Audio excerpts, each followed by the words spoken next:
Elle a été incinérée au crématorium du Père-Lachaise, à Paris, ce jeudi 20 juin. Décédée le 11 juin, l'icône de la chanson française, Françoise Hardy, se battait contre la maladie depuis des années.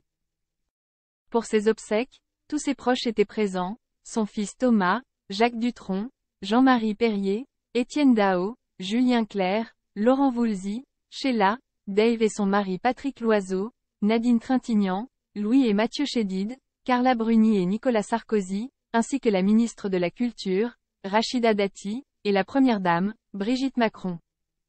Deux stars de la chanson, retenues pour leur tournée, manquaient toutefois à l'appel.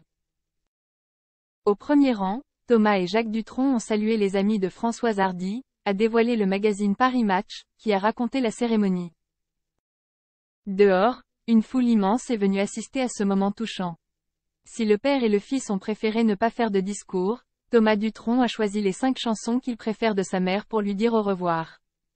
Quand a résonné le début de « Et si je m'en vais avant toi », Thomas a eu un geste tendre pour son père, il lui a passé la main dans le dos. Un moment d'affection touchant, le chagrin étant palpable derrière les lunettes des deux hommes. Après le temps de l'amour, la voix de Françoise Hardy a changé, son ton était saccadé, indique le magazine. Son fils s'est alors levé pour aller voir les techniciens et a révélé que la bande était en accéléré et qu'il ne savait pas comment s'en sortir. Après quelques instants, il a repris la parole. On va réessayer, donc diffuser 2 dernières chansons, dont tant de belles choses, qu'elle avait écrites pour moi. Et puis après, elle s'en va là-haut. La magnifique voix de Françoise Hardy a alors été diffusée au bon rythme et la cérémonie a pu se poursuivre, non sans que Thomas Dutronc fasse une petite blague. Je comprends pourquoi elle avait arrêté la scène.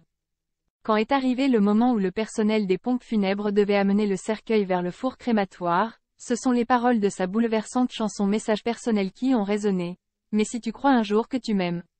Et le fils adoré de Françoise Hardy de conclure, voilà, c'est fini. Elle ne voulait pas de cérémonie, mais je suis sûre que celle-là l'aurait bien fait rire. Ses cendres devraient reposer au cimetière de Monticello, en Corse, près de sa maison.